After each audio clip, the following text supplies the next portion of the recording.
എന്താ എന്താ പ്രിയ എന്താ എന്താ ചേച്ചി മുറിയിലെന്താ? ഏത് മുറിയില്? എന്റെ മരുന്റെ മുറിയില്. എന്താ എന്താ മോളെ, നീ എന്തിനാ ഇങ്ങനെ പേടിക്കുന്നേ? അത് മുറിയിലൊരു അസ്ഥികൂടം. അസ്ഥികൂടോ? അസ്ഥികൂടോ? മുറിക്കകത്തോ? ഇവൾ എന്തൊക്കെയാ അമ്മേ പറയുന്നേ? അത് ഞാൻ പറയുന്ന സത്യം. കട്ടില്ല എന്റെ തൊട്ടടുത്ത് ഞാൻ കണ്ടതാ. ഞാൻ കണ്ടുപോയി പേടിച്ച് നിലവിളിച്ചതാ. പേടിക്കണ്ട മോളെ, അങ്ങനൊന്നും ഉണ്ടാവില്ല.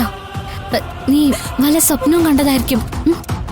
അങ്ങനെയൊന്നും അല്ല, അത് മുറിയിൽ തന്നെ ഉണ്ട്. ഓ, എനിക്ക് പിന്നെ അതൊന്നും അറിയണമല്ലോ. വാ അമ്മേ. അയ്യോ വാ മോളെ. വേണ്ടമ്മേ, കണ്ടാ നിങ്ങൾക്ക് പേടിക്കും. ഈ വീടിനകത്ത് ഇങ്ങനെ ഒരു സംഭവം നടക്കുകയാണെങ്കിൽ അതെന്താണെന്ന് അറിഞ്ഞല്ലേ പറ്റുള്ളൂ. വരാനല്ലേ പറഞ്ഞത്? വാ വാ വാ, പേടിക്കാ വാ. ചേച്ചി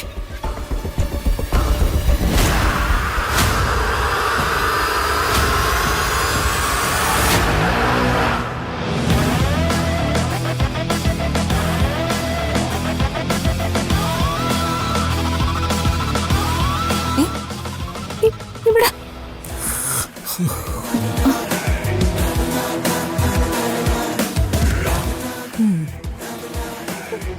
അവിടെ ഉണ്ടായിരുന്നു അമ്മ.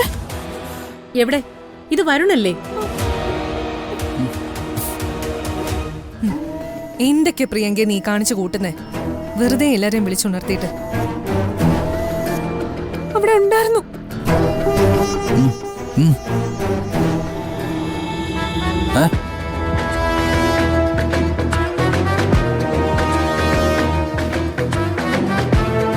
എന്താ അമ്മേ, എന്താ? നീ ഇവിടെ തന്നെ കിടക്കുമായിരുന്നോ? പിന്നെ ഞാൻ എവിടെ കിടക്കേണ്ടത്? പ്രിയങ്ക പറഞ്ഞത് പ്രിയങ്ക കട്ടിലിൽ കിടക്കുമ്പോ കൂടെ ഒരു അസ്ഥികൂടം ഉണ്ടായിരുന്നു. തലയ്ക്ക് സ്ഥിരതയില്ലെങ്കിൽ അങ്ങനെ പലതും തോന്നും. അത് എന്നോട് ചോദിച്ചിട്ട് ഇപ്പൊ എന്തിനാ?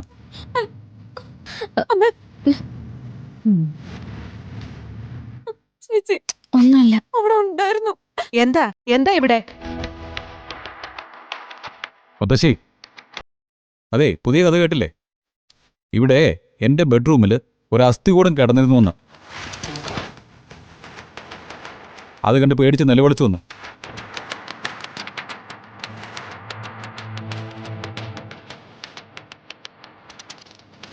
കള്ളക്കഥ ഉണ്ടാക്കുന്നതിന് പുറകിൽ എന്തെങ്കിലും ഉദ്ദേശം കാണും. കള്ളക്കഥയൊന്നും അല്ല, ഞാൻ കണ്ടതാ. പത്മിനി, ഒന്ന് മിണ്ടാതിരിക്കാൻ പറയുന്നുണ്ടോ? ഏതായാലും നമ്മളൊക്കെ ഉണർന്നു. ബാക്കി എല്ലാവരെയും വിളിച്ച് എഴുന്നേൽപ്പിക്കണം. ആ പൂജാമുറിയെ കൊണ്ടുപോയി എന്തെങ്കിലും എടുത്ത് ഒഴിഞ്ഞിടാൻ നോക്കും. തനിക്ക് വെളിവ് വരട്ടെ. പ്രിയേ, നീ ഒന്ന് വന്നേ. ചേച്ചി നീ നന്നായിട്ട് പേടിച്ചിട്ടുണ്ട്. വാ. കണ്ടതാ ശരിക്കും.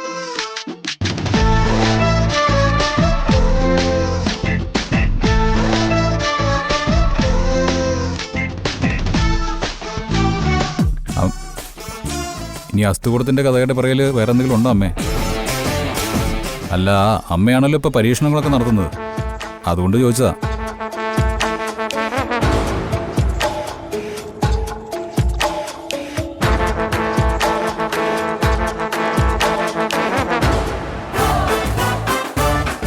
അല്ല, ഏട്ടത്തി എന്താ നോക്കുന്നത്? അല്ല, പ്രിയങ്ക അങ്ങനെ വെറുതെ പറയില്ലല്ലോ. ഓ, അപ്പോ പ്രിയങ്ക പറഞ്ഞ കഥ ഏട്ടത്തിക്ക് വിശ്വാസമായിട്ടുണ്ട്. ഏട്ടത്തി, സത്യത്തില് ഇവിടെ ഒരു അസ്ഥികൂടം ഉണ്ടായിരുന്നു. ഇപ്പൊ മാത്രമല്ല, എന്റെ മുന്നിൽ പലപ്പോഴും അത് ഉണ്ടാവാറുണ്ട്. അതെ, നമ്മുടെ തൊട്ടപ്പുറത്തെ ശ്മശാനമല്ലേ, അവിടുന്ന് വന്ന് കയറുന്നതാ. ഞാൻ പിന്നെ അവരോട് സംസാരിച്ചും കളിച്ചും ചിരിച്ചും ഒക്കെ അങ്ങ് ഉറങ്ങിപ്പോവും. പിന്നെ ഏട്ടത്തിക്ക് അവരെ കാണുന്ന നിർബന്ധമാണെങ്കിൽ ഞാൻ അവരെ വിളിച്ചു വരുത്താം. അയ്യോ വേണ്ട. ഒന്ന് കണ്ടു നോക്ക് കൽപ്പനെ. നീ ധൈര്യമുള്ള പെൺകുട്ടിയല്ലേ? മുത്തശ്ശിയൊന്നും ഉണ്ടായിരുന്നേ, എനിക്ക് വേറെ ജോലിയുണ്ട്.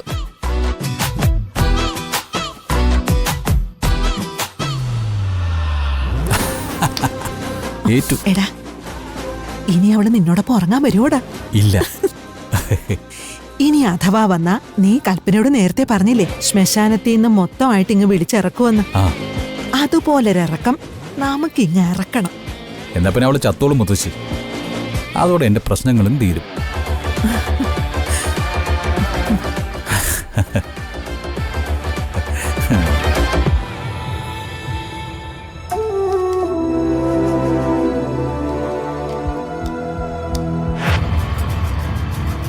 പ്രിയങ്ക ഇവിടെ ആ മുറിയിലുണ്ട്.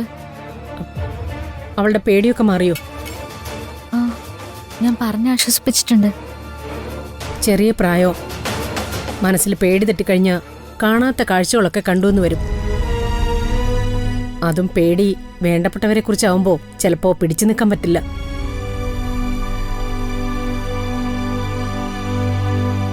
ഞാൻ പറഞ്ഞു തന്ന കാര്യങ്ങളൊക്കെ മനസ്സിലുണ്ടല്ലോ അല്ലേ? ഉണ്ടമ്മേ, ഞാനൊന്നും തെറ്റിക്കില്ല. എന്നാ നല്ലത്. ആ എന്താ മോളെ, കുറച്ചെങ്കിലും ഉറങ്ങിയോ നീ? കുറച്ചേരം ഉറങ്ങിയമ്മേ, ചേച്ചി കൂടെ ഇരുന്നു. ആ മനസ്സിന് എന്തെങ്കിലും പേടി തോന്നിയാ കുറച്ചു നേരം പൂജാമുറി ചെന്നിരിക്കെ. മനസ്സിന് ഭഗവാൻ ആശ്വാസം തരും. പ്രിയ, കൊണ്ടേ വരുന്ന് കൊടുക്ക്. ഞാൻ കൊടുത്താ വരുൺ കുടിക്കില്ല.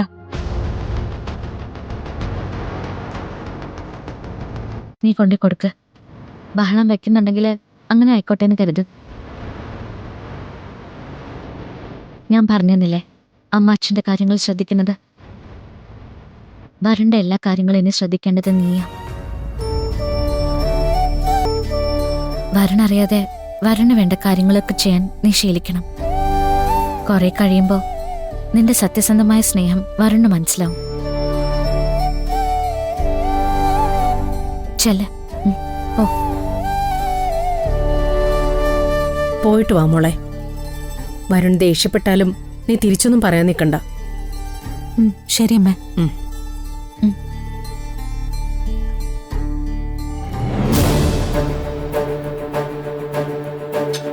ദേ, ഒരവസരം കിട്ടിയാൽ വരുണിന് നിന്നോട് ഇഷ്ടക്കുറവ് തോന്നണം.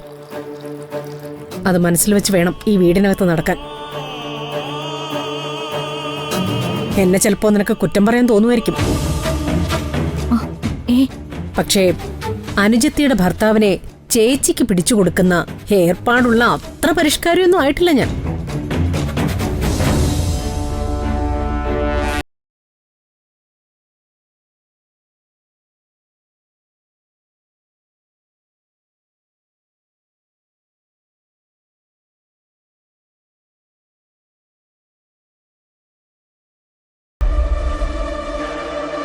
വരുൺ, വരുൺ, കോഫി. അതെ, നാണോ മാനോ ഉള്ളവരോട് ഒരിക്കൽ പറഞ്ഞാൽ മനസ്സിലാവും. ചിലരത് മനസ്സിലാവാതെ വീണ്ടും ആവർത്തിക്കും. പക്ഷെ ഇത്രയും നാണം കെട്ട രീതി ഇതാദ്യമായിട്ടാ. എടോ ദേ, തന്റെ കൈകൊണ്ട് തരുന്ന ഒരു ഗ്ലാസ് പച്ചവെള്ളം കുടിക്കാൻ പോലും എനിക്ക് ആഗ്രഹമില്ല. ഇതിനേക്കാളും വ്യക്തമായിട്ട് തുറന്നു പറയാൻ എനിക്കറിയില്ല. എടാ, അതെന്താടാ? അവള് കൊണ്ടുവരുന്ന വെള്ളത്തിലോ ചായയിലോ വിഷം വല്ലതും കലക്കിയിട്ടുണ്ടോ? അമ്മ ഈ കാര്യത്തിൽ ഇടപെടണ്ട. ഞാനേ അയൽപക്കത്തുനിന്ന് വിശേഷം അന്വേഷിക്കാൻ വന്നൊന്നുമല്ല. ഞാൻ നിന്റെ അമ്മയാ.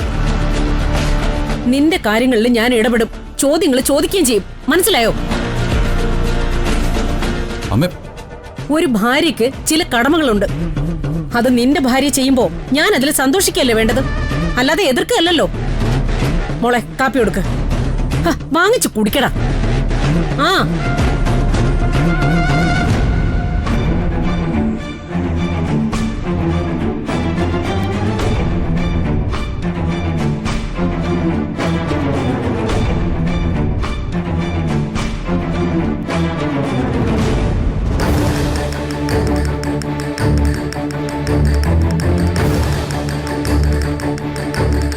സ്ഥാനം ഉറപ്പിക്കാൻ വേണ്ടി കാപ്പി ഇട്ട് കൊണ്ടുവന്ന പോരാ, അത് വായിൽ വെക്കാൻ കൊള്ളാവുന്നതാണോ എന്ന് ആദ്യമൊന്ന് നോക്കണം. ഇതിലല്പം മധുരം ഇട്ടൂടെ?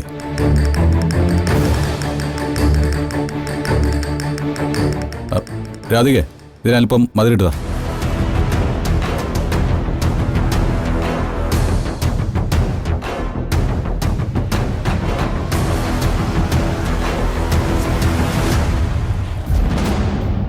എന്നോട് പറഞ്ഞു കേട്ടില്ലേ? ഇതിൽ മധുരമിട്ട് കൊണ്ടുവരാൻ. ഇങ്ങനെ കൽപ്പിക്കാനും അധികാരം ചുമത്താനും ഞാൻ നിങ്ങളുടെ ആരാ? ഞാൻ ഈ കടിമംഗലത്ത് വന്ന് നിൽക്കുന്നത് എന്റെ അനിയത്തിക്കൊരു കൂട്ടായിട്ടാ, അല്ലാതെ ഇവിടുത്തെ വേലക്കാരിയായിട്ടൊന്നും അല്ല. എടോ, ഇഷ്ട അനിഷ്ടങ്ങൾ നോക്കി നടത്താൻ ഭാര്യയുണ്ട്. പറയേണ്ടത് അവളോടാ.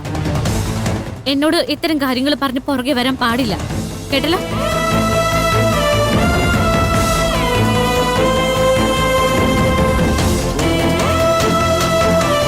രാധിക മോളെ, ഒരാളോടല്ല, എല്ലാവരും കേൾക്കാൻ തന്നെ ഞാൻ ഈ പറയുന്നത്.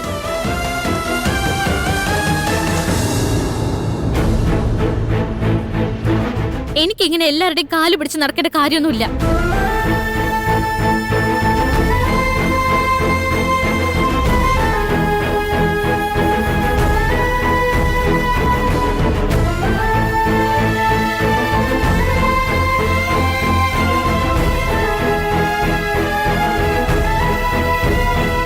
മോളെ, ആ കാപ്പി വാങ്ങിച്ച് അതിൽ മധുരം ഇട്ട് കൊടുക്ക്. എനിക്ക് വേണ്ട. എടാ, എനിക്ക് വേണ്ടെന്ന് ഞാൻ പറഞ്ഞില്ലേ?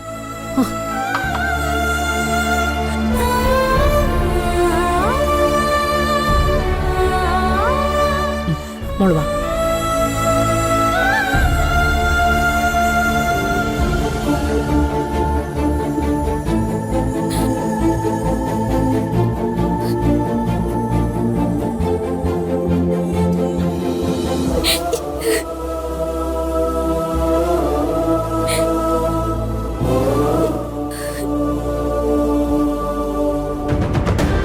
എന്താടാ ഇത്? ഇങ്ങനെയൊക്കെ പറയാൻ മാത്രം നീ എന്താ ചോദിച്ചേ? ഞാനൊന്നും ചോദിച്ചില്ല മുത്തശ്ശി. ഈ വീടിന്റെ അകത്തളത്തിൽ എന്തൊക്കെയോ ഗൂഢാലോചനകൾ നടക്കുന്നുണ്ട്. അയാളിപ്പോൾ നിൽക്കുന്നത് അതിന്റെ നടുവില്ല. മുമ്പ് ഏട്ടത്തെയും ചെറിയമ്മയും ഈ വീട്ടിൽ മാറി നിന്ന് സംസാരിക്കുമ്പോൾ അതിന്റെ അർത്ഥം അവർ ഈ കുടുംബത്തിന് ദോഷമുണ്ടാക്കാൻ പോകുന്നതായിരുന്നു. ഇപ്പം ആ കൂട്ടത്തിൽ അമ്മയുണ്ട്. ഈ നിലയ്ക്ക് രാധികയെ മാറ്റിയെടുക്കാൻ പത്മിനിക്ക് കഴിഞ്ഞിട്ടുണ്ടെങ്കിൽ മുന്നോട്ട് കുറച്ച് ബുദ്ധിമുട്ടായിരിക്കും. നടക്കട്ടെ മുത്തശ്ശി. എല്ലാവരും ചേർന്ന് ഇതെവിടം വരെ കൊണ്ടുപോകുന്നു നോക്കാം. അവസാന തീരുമാനം എൻ്റെ കയ്യിലല്ലേ. ചിലപ്പോ ഇപ്പൊ ചിരിക്കുന്നവരെല്ലാം ഒന്നിച്ച് ഞാൻ കരയിപ്പിക്കും. എടാ, എല്ലാവരും കൂടി എന്നെ തോൽപ്പിക്കുകയാണെങ്കിൽ തിരിച്ചു തോൽപ്പിക്കാൻ എനിക്കും അറിയാം.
മനസ്സിൽ വിചാരിച്ച് നടക്കുന്ന ഒരാളോട്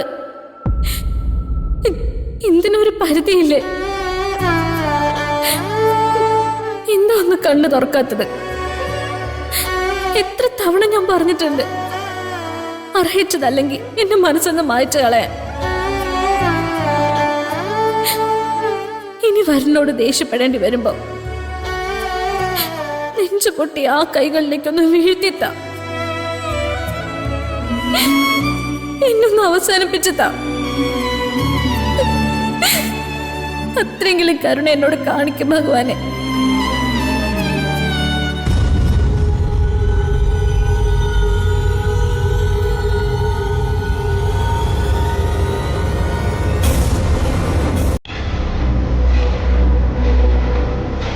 അതെ, അരുതാത്തത് ചെയ്തിട്ട് ഭഗവാന്റെ മുമ്പിൽ നിന്ന് കരഞ്ഞിട്ട് കാര്യമൊന്നുമില്ല.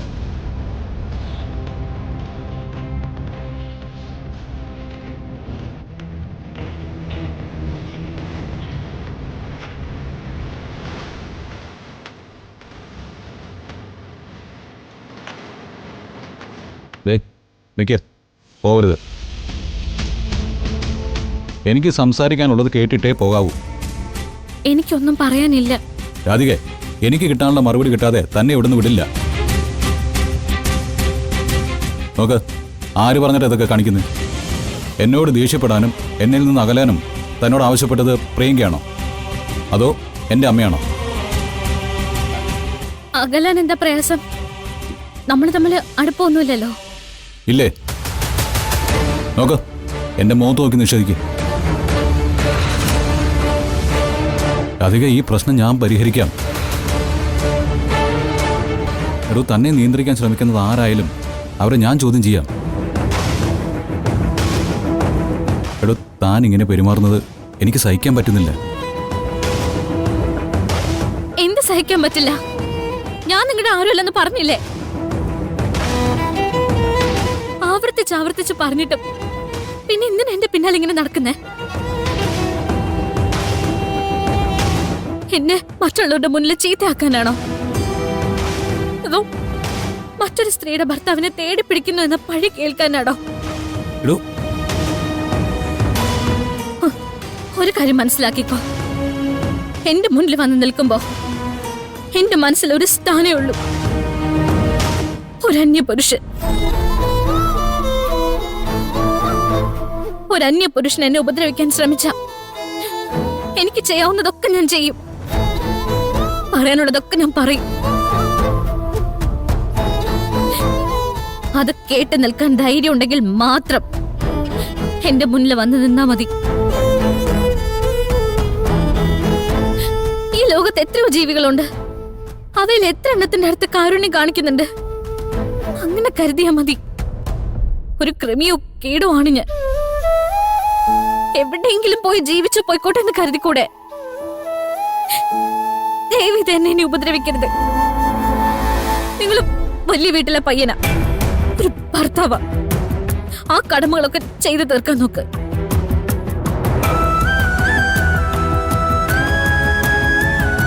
അതെ, ആരോ നിന്റെ വായിൽ കുത്തി നിറച്ച വാചകങ്ങൾ അതൊക്കെ. ഇതിലൊന്നുപോലും സിൻസിയറായിട്ട് എൻ്റെ മുഖത്ത് നോക്കി പറയാൻ തന്നെ കൊണ്ടാവില്ല.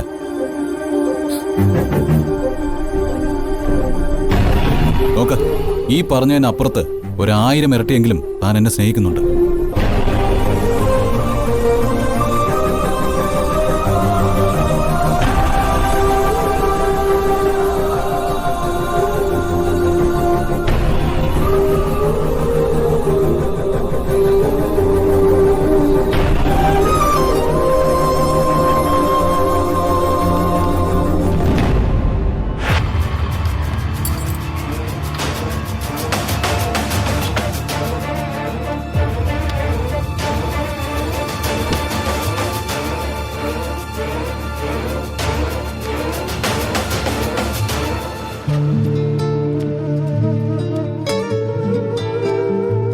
അമ്മേ, ഞാൻ ഇത്രയും വെറുപ്പ് കാണിച്ച പോരെ വരുണിനോട്? അതോ ഇതിൽ കൂടുതലും ഞാൻ എന്തെങ്കിലും ചെയ്യാനുണ്ടോ? ഉണ്ടെങ്കിൽ പറഞ്ഞാ മതി. അച്ഛനെ നല്ലത് മാത്രം പറഞ്ഞു പഠിപ്പിച്ചതുകൊണ്ട് മോശം വാക്കുകളൊന്നും നാവിൽ വരില്ല. അതൊക്കെ തെറ്റായി പോയിന്ന് ഇപ്പൊ തോന്നുന്നു. വഴിയരികിലും ബഹളം വെക്കുന്നവരുടെ കൂട്ടത്തിൽ പെട്ടാ മതിയായിരുന്നു. അപ്പൊ പിന്നെ നാവൻ എന്തോ വഴങ്ങുമല്ലോ അമ്മ. മോളെ, നീ എന്നെ ശപിക്കൊന്നും വേണ്ട. എന്റെ അവസ്ഥയിൽ നിൽക്കുന്ന ആർക്കും ഇങ്ങനെയൊക്കെ പെരുമാറാൻ പറ്റൂ. നിന്റെ അനുജത്തിക്ക് വേണ്ടി നീ എന്നോട് പൊറുക്കണം. ആഹാ, ഇവളുടെ കണ്ണീര് കണ്ട് അമ്മയുടെ മനസ്സലിഞ്ഞു തുടങ്ങിയല്ലോ. എന്നാ പിന്നെ ഇവൾക്ക് മാപ്പ് കൊടുത്ത് ഇവൾക്ക് ഇഷ്ടമുള്ള രീതിയിൽ കണിമംഗലത്ത് വന്ന് ജീവിച്ചോളാൻ പറ. അപ്പൊ പിന്നെ പറയാനുള്ളത് മുഴുവൻ നാട്ടുകാരും പറഞ്ഞോളും. കണിമംഗലത്ത് പരമേശ്വരനും പത്മിനിയും മകന് രഹസ്യഭാര്യ ഉണ്ടാക്കി കൊടുത്തിട്ടുണ്ടെന്ന്. കൽപ്പനേ, അമ്മേ, ഇതിലിപ്പോ എന്താ കുഴപ്പം? ഇവളെ കുറിച്ച് ഇങ്ങനെ മാത്രല്ല, ഇതിൽ കൂടുതൽ പറയണം വരുണിനോട്. അത്രയ്ക്ക് വെറുപ്പിക്കണം അവനെ. കണ്ണീര് കാണിക്കാൻ നീ മിടിക്കുകയാണെന്ന് ഇവിടെ ഉള്ള എല്ലാവർക്കും അറിയാം. പക്ഷേ അത് ഈ കണിമംഗലത്ത് വില പോവില്ല. ഇനി മുതൽ വരുണിന്റെ മുമ്പിൽ നീ എങ്ങനെ പെരുമാറണമെന്ന് ഞാൻ പറഞ്ഞുതരാം.